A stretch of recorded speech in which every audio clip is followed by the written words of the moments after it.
Thursday night injection of boxing talk, updates and all-out arguments. This is your Bolo Punch Boxing Hour, brought to you by George Rogie Insurance. It is Thursday night, November the 13th, 2008. We are live from Leg Up Production Studios in Hobart, Indiana. Tonight, our special guest, former heavyweight champion of the planet, Layman Brewster. I was going to say Relentless, but I don't know if he wants to Relentless before his name, in the middle of his name, after his name, next to his name. Relentless Layman Brewster, former WBO heavyweight champion of the world by knocking out the current heavyweight champion, Vladimir Klitschko, the current majority champion at least. And we're going to be talking to him in about 20 minutes or so. It's recorded. I spoke to him earlier on in the week. And you're going to love his take, Emil, on... because I spoke to him actually before Jones and Calzaghe. And Calzaghe's big... No, first of all, congratulations to Joe Calzaghe. Both of us picked Jones to win that fight. Both of us were pretty wrong in that account. Well, I've been wrong before, but not thrashed like that. Yeah. I was thoroughly thrashed. Although that first round... First round and almost 2 rounds. I would have gave Jones the first 2 rounds. But after that, I didn't give him any more after that. Especially after he cut his eye, which was the first time he'd ever been cut. Thanks for sending me that illegal link, by the way. That was awesome. Worked great. Yeah, I also sent it to a couple other people, including Pete Perry, listening to the show, and I mean, I was watching it on a different illegal link, and someone got on there and closed it up, so I sat there for a couple seconds, and somebody just put a link on that page, and I found another one, and that link was actually better. Very cool. Like I told Pete Perry, I'll probably never pay for a fight again if I can find my way around like that on the internet. Well, you can't underestimate the excitement when you got, 7 or 8 guys drinking beer, sitting around, throwing $10 on the table, and just doing it the old-fashioned way. But yeah, I mean, just for covering it, just for if people aren't going to be getting together and everything, no reason to. Yeah, I can't put $50 in by myself to watch a fight. No, there's no reason to. No one would ever expect you to do that. No, God, no. And actually, I think this illegal stuff's going to end up helping boxing because it'll bring back the fans that don't want to pay the $50 to watch these fights. They're going to be able to watch it on the internet other ways. Yes, and they'll have to be making their money in other ways because pay-per-view numbers will drop. And I got a feeling that the way that they'll start making their money is to go back to HBO. And just putting their heavyweight championship fights on there, putting their big-time championship clashes back on the HBO. Yeah, on the regular network instead of on pay-per-view. Yeah. They're putting way too many fights on pay-per-view. HBO, basically every big fight is on pay-per-view. Showtime, I don't believe has had any this year. All of their fights have been on Showtime, their network. And if they have, they've had one. Yeah. It might have been, you know what, they might have had Marquez Vasquez, might have been. That's why I said yeah. Oscar against Pacquiao definitely belongs on HBO. HBO pay-per-view. Yeah. I believe that it's a high enough caliber of fight. But what do I mean? Klitschko against Ray Austin. I mean, garbage like that. That was on. I believe that fight was on HBO after dark. Any of Klitschko's fights in the last 2 years have been highly overmatched snooze fest. Where all of a sudden there's a knockout. I mean, it's so thoroughly thrashing that he's beating this guy that it's boring. And I fall asleep watching Klitschko fights. Because he's so dominant, because we got a bunch of chumps in the heavyweight division. Yeah. One man who's not a chump is Layman Brewster, who we'll be talking to in about 20 minutes, like I said. But one of the things that he really hits upon that I really enjoyed was, well, what started this whole thing was, I called like 20 different fighters. Called them all on their cell phones or home lines or whatever.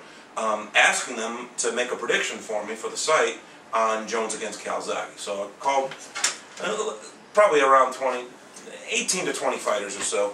I had about 15 of them return my call, and Brewster was one of them. And we talked a lot of different things, but one of the things we talked about was that Calzaghe's big disparaging comments that have been making their waves all over the airwaves and on the air and whatnot, in the cyberspace and whatnot. Yeah, have to do with American fighters. American fighters are boring.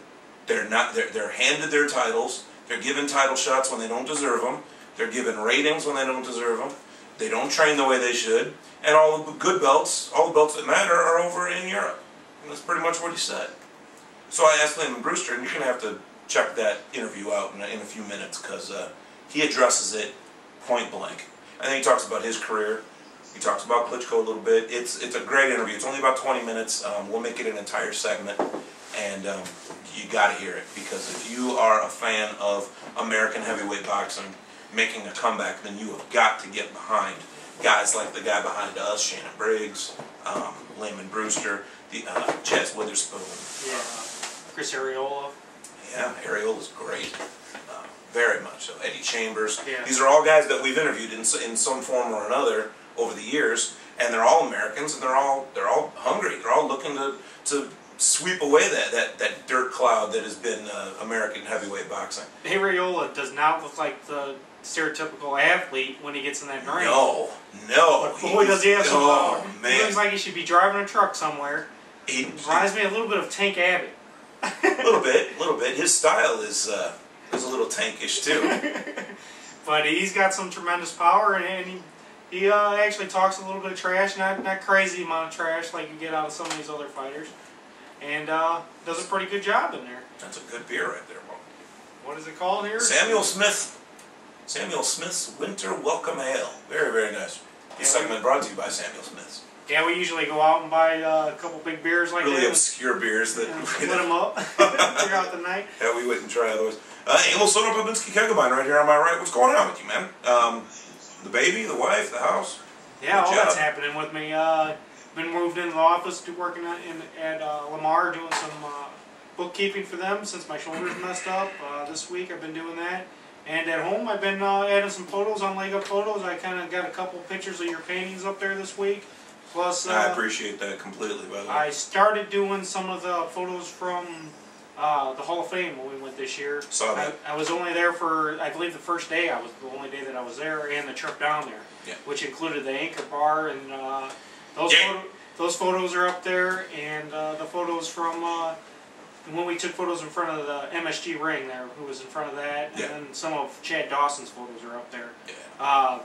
I didn't have time after we got back because my son was in the hospital to edit all that stuff up and get it up there, but I've been throwing it up there slowly. They're getting some looks, so the anchor bar actually heard some people on ESPN talking about it this weekend because they're going to the Buffalo football game, and they're like, yeah, we'll be partying up at the anchor bar. There is no reason to drive through Buffalo and not stop at the anchor bar. I don't even know what the name of the street is. Timmy! Yes, sir. What's the name of the street that the anchor bar's on? Main Street. Main? It's not on Church? It's on Church. I think it's on Main. It's on the main. Church is one of the streets to it. Isn't Church one of the roads? Yeah, Church is one of the roads. It's on Main Street. It's on Main, though. Okay. It's on Main, because we said, how hard can it be to find Main Street? Yeah, okay.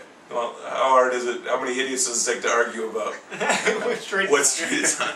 But it's a giant, beautiful red brick building. And actually, the way we drove straight through downtown Buffalo. It's kind of cool to just drive through there and look at all the old buildings. I mean, that's one of the oldest parts of America is New York over there. Absolutely. And you can see a lot of older buildings. It's not quite like the area around here in Indiana, where there's no buildings basically over 100 years old around here. Not generally, no. That's Baby Joe Macy land in Buffalo. Yeah. That's his thing.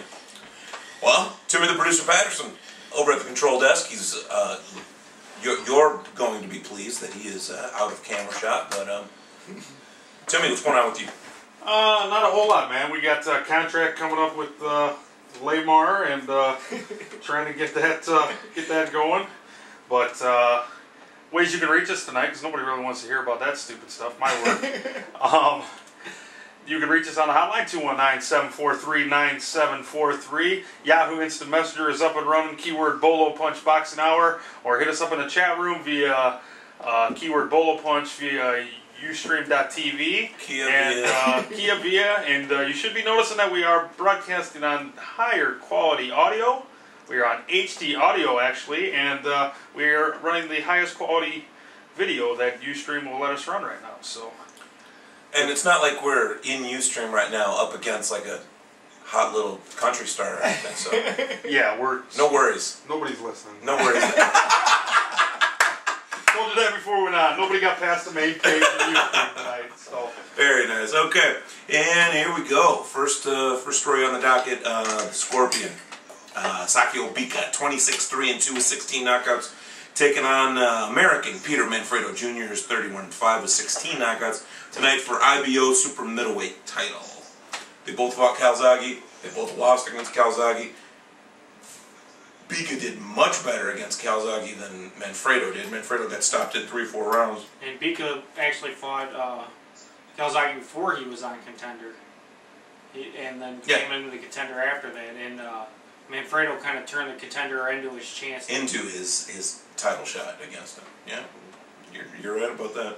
I got to go with Bika on this, though. He's so much more dominant over the people that he beats. The only thing that worries me is Bika's been pretty much out of the boxing scene. He hasn't very fought. Dormant. He hasn't fought in a while. He hasn't fought since he won the Contender. So that's and that was a war. Yeah. That was a war. So I would like to see him get a little more active.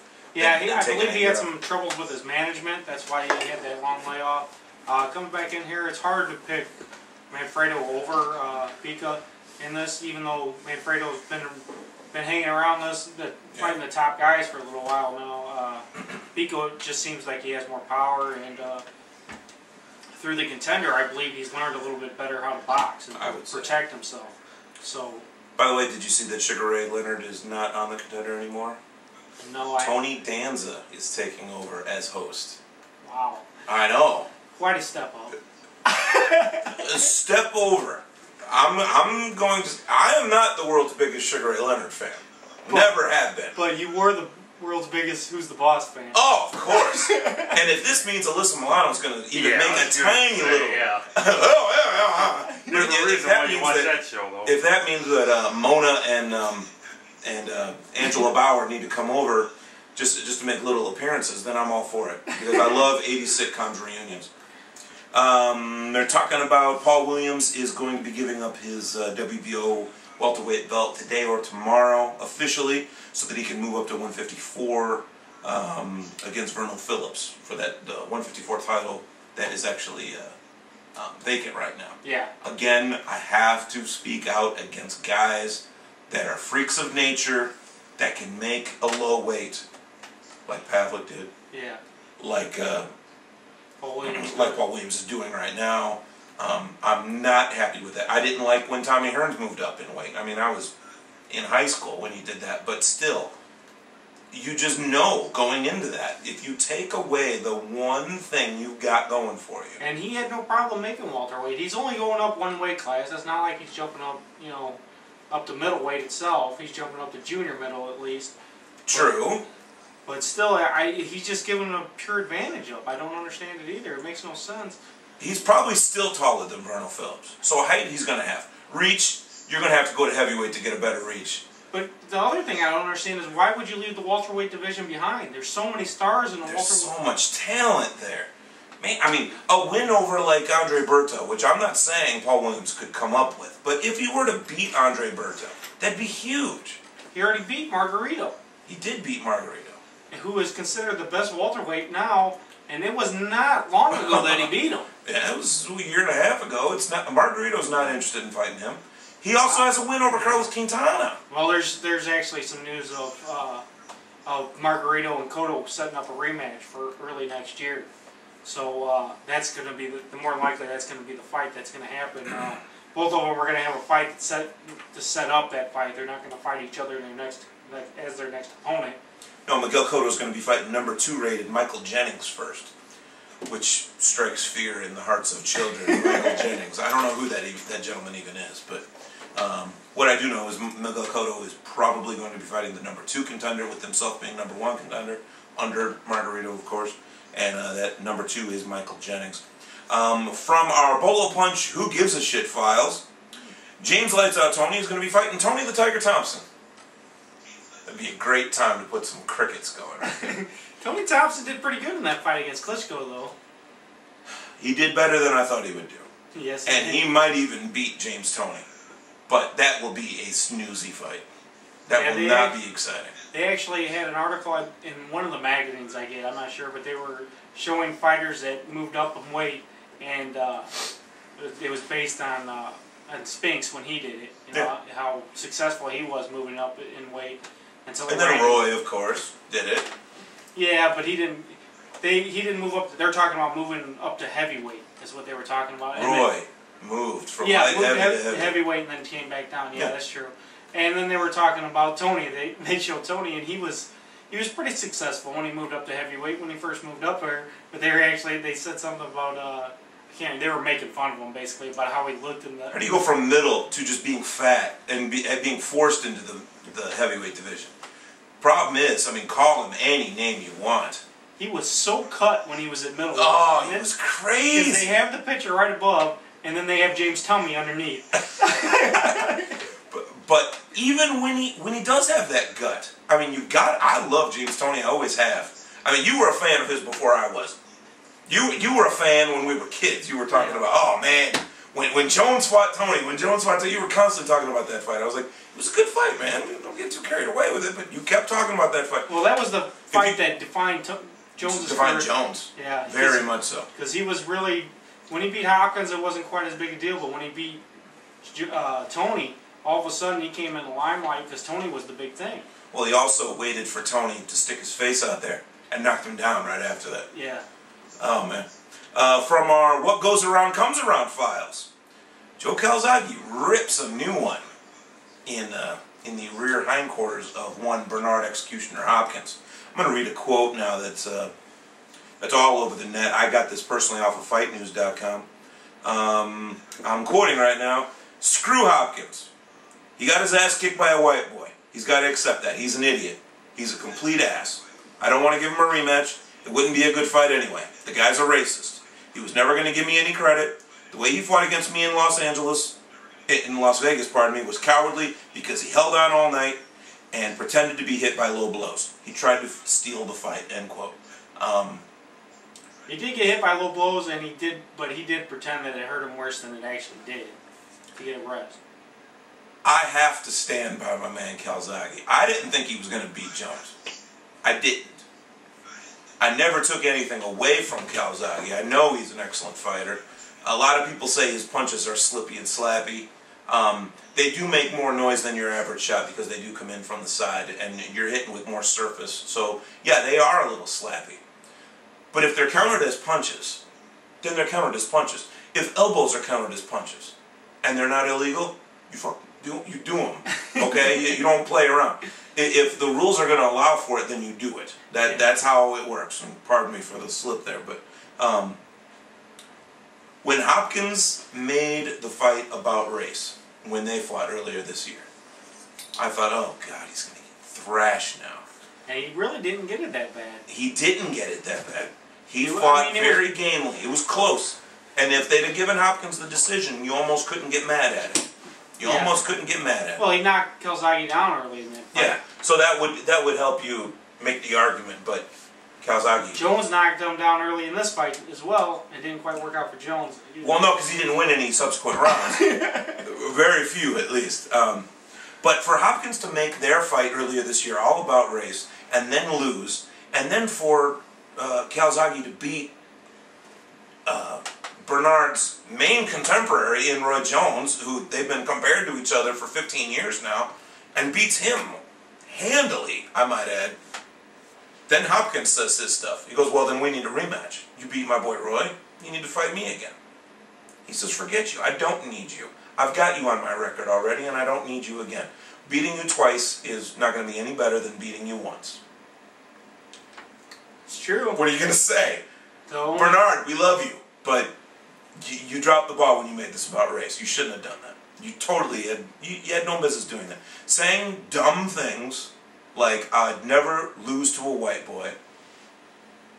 Okay, great. Well, you did. Yep. You did. And it's not like he stole the fight from you. It was close, but he won. Yeah. He beat you by a round or two. So, I mean, there you go. And now you want something from that white boy. No, that's rough. Yeah. That's rough. Now you want a rematch because now he's the big deal now. He's the big deal at that weight class, and there's really no one else that he can take on that's a big deal at that weight class right now. I mean, he already took Tarver. Well, is he going to fight Glenn Johnson, who never makes anyone look good? He's not going to fight Glenn Johnson. The only guy that he was hoping would win, he was actually hoping Jones would win. That was the fight that he wanted more than anything. Let them fight. Let them fight anyway. Exactly. That's the only thing that he has. I say let Jones and Bernard Hopkins fight anyway. But when you look at Calzaghe, who's Calzaghe going to fight? What's he going to do? He's going to retire. He's been saying this whole time he wants to retire. There's no one left for him to fight. There's no reason for him to stick around. Let him fight Tarver. Let him fight old Tarver. There's plenty of light heavies if he wants to fight, but he doesn't need to be fighting these light heavies. What's Tarver got to prove? He'd be better off fighting Glenn Johnson or... He could prove something. Glenn Johnson, I love you. No one wants to fight you. You are too dangerous, and even if someone beats you, they look like garbage beating you. There's no... You should be a millionaire, and it's because you're so good that you aren't. How screwed up is that? Chad Dawson would be basically the only guy left for him to fight. Well, Chad Dawson called him out like that night. Said, oh, well, let's go. He's the only guy that... He goes, if you want to end your career fighting another undefeated fighter who's hungry, who's young, who can beat you and can extend you to later rounds, you need to fight Chad Dawson. That's what he said. He said, and I'm standing right here. Let's go. He didn't. I don't think Calzaghe wants to fight Chad Dawson. I don't think there's a win there. I don't think there's necessarily... It's not a win-win. It's not, I don't know. It's not. If he loses to Chad Dawson, he's basically passing on. You know, saying he could just say I'm starting to get a little bit older now, and it's time for me to pass on the reins to somebody else, and finally found someone that could beat me after whatever 12 years. Well, passing on the torch to either Hopkins or Jones would have been nothing. Those guys are both about to retire themselves. Yeah. So I'm not mad that he beat Jones. I kind of wish Jones had won, but because I was so mad at Calzaghe's statements that American fighters are lazy. But in about 10 minutes, about 5 minutes at this point, you're going to hear some real revelations from Layman Brewster on that whole concept. He thinks there might be some credence to that. By the way, the whole last month and a half of us saying that Valuev does not want to fight Holyfield, you can scratch all that because Holyfield has decided that he's going to make an extra push to fight Valuev, and now I have to think that this has to do with the fact that, I don't know. I don't think it's going to be any more money than anything else. Come on, man. No, I don't. I think this has more to do with the fact that Andrew Galata got knocked out over the weekend. Because Galata is the one that Valuev was going to fight. That's the fight they were trying to make. Yeah. That all of Sauerland Limited, you know, their corporation. That's the fight they were going to make. Well, he was going to fight Holyfield, setting up to the Galata fight. No, he was going to fight Galata first, and then if that fight wasn't going to happen, then he would fight Holyfield. Yeah, that's what he said. But basically, and he only gave Galata it was only like 2 months. That was a made-up thing. It was like a month and a half Yeah. after this fight, because it's going to be happening in, first week of December or something. Yeah, it wasn't enough time for Galata to rebound from this fight to go back in with another fight in the first place. He basically probably figured he could get 2 fights out of this, I thought. And Hopkins, I think, overseas would be a pretty big draw, because he hasn't fought over there very Or much. Holyfield. Or Holyfield. Yeah. He would be a pretty big draw over there, because during his career, he fought in the States the whole time. He never went overseas and fought. And a lot of people over there would be pretty excited to see him, even if he is past his prime. He's so far past his prime. By the way, kids, for those of you keeping track at home, Evander Holyfield is 46, which makes him 1 year older than George Foreman was when Foreman knocked out Michael Moore at age 45. If Holyfield were to do the impossible and beat, and you're going to hear this for the next month and a half to 2 months, and if he wins, you're going to hear it for the rest of time. But if he beats the giant, Valuev, not only will that be, you know, the 90s versus the 2000s, and small, stocky, and strong versus the giants. I mean, you're talking 2 eras actually fighting each other. You're going to also see history with the oldest man ever to, not to challenge for the heavyweight belt, but to win it. And I just don't think he's capable of winning. I just don't see it. I think he's capable, but I don't think he'll do it. Not at this age. Foreman's skills did not diminish at the rate that Holyfield's have. Well, Foreman was a much bigger puncher than what Holyfield was. True. But Holyfield is the all-around athlete who's always been in good shape. Whether he's Evan Fields or Evander Holyfield, he's always made good shape.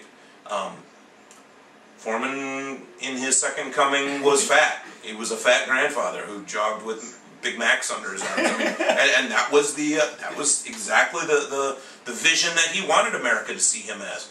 A sweet old grandpa with a Big Mac and a newspaper. I can't hurt you. Well, ask Michael Moore if he can hurt you. Ask Jerry Cooney, who he landed one of the most vicious uppercuts I've ever seen unloaded on him. Yeah, long after that fight should have happened. Oh, yeah, that fight should have happened the first time. But I mean, Foreman, it couldn't have happened because Foreman was being an evangelist for the decade, for that whole decade of the '80s when Cooney was on his way up. Cooney, when we interviewed him, by the way, said the hardest punch he ever landed on a man was against Foreman rather, and the hardest punch landed on him was by Foreman. So Cooney was used up in that fight, used up, and that was his last fight ever, by the way. So Valuev is going to fight Holyfield on December the 20th.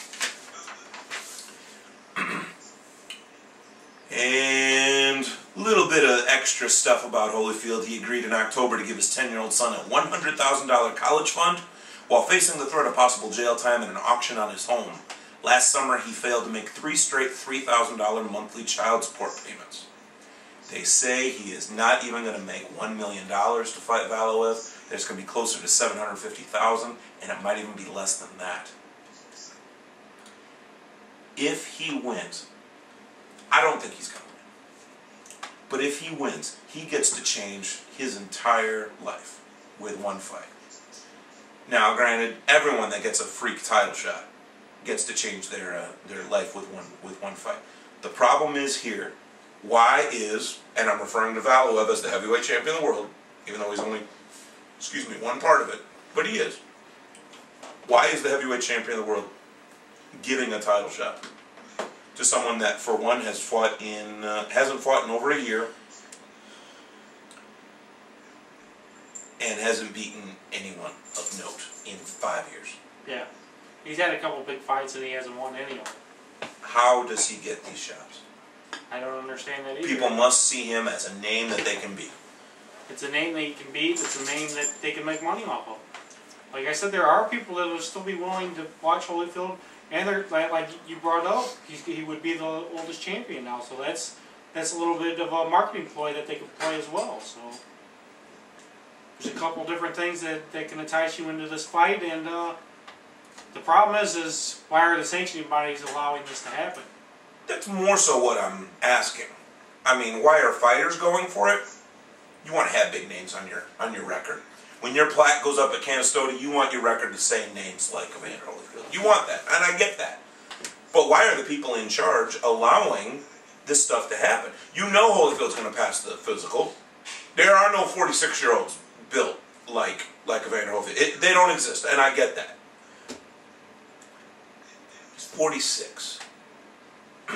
Listen to him talk in 1988 and listen to him talk in 2008. In 20 years, his voice has completely changed. He's getting his brain scrambled. The poor guy has gotten battered. Yeah, he whooped up on Tyson twice. Tyson landed some stuff on him. Riddick Bowe landed some stuff on him. Yeah, Lennox Lewis landed some stuff on him. Tyson and him, when they fought, they both landed huge shots. Huge shots. At that point in time, they both were throwing hard. And it was shortly after Tyson came back out of jail. I don't know if... It was like his 5th fight back. Yeah. I don't know if it would have been the same outcome if he would have fought Tyson before he went to jail. But well, they were supposed to fight in '91. You actually have a poster for when they were supposed to fight in '91. That's a poster I'd really like to get my hands on sometime. My birthday's in July. The thing is, I paid $5 for that poster. That's sick, dude. That's disgusting. Yeah, for that fight to have not happened, that's pretty cool. But if they were to have fought, all my money's on Tyson to have won that. First time, yeah. Yeah, the first time that they fought. No, hands down. At least be a lot closer. I mean, Tyson was the overpowering guy at that time. Holyfield kind of built himself up through the time that Tyson was in jail. No one thought that Holyfield was going to win that fight. Well, he had a better chance he had better odds in Vegas beating Tyson than Buster Douglas did. Buster Douglas was like 42 to 1. I think this was like 12 to 1 against Holyfield, but regardless. Holyfield says, and I'm quoting, "Of course, he'll be the biggest guy I fought, but it's something that can be very interesting.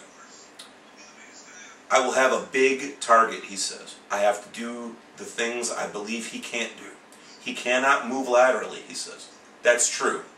He can move forward and he can move back. He cannot go side to side. I've never seen him go side to side, at least. I've only seen like his last 5 fights, but one of them I saw live. I got to get in quick, fight, and don't stand still too long. I just have to be in tremendous shape and outmaneuver him," end quote. So, Holyfield thinks he knows exactly what he's doing.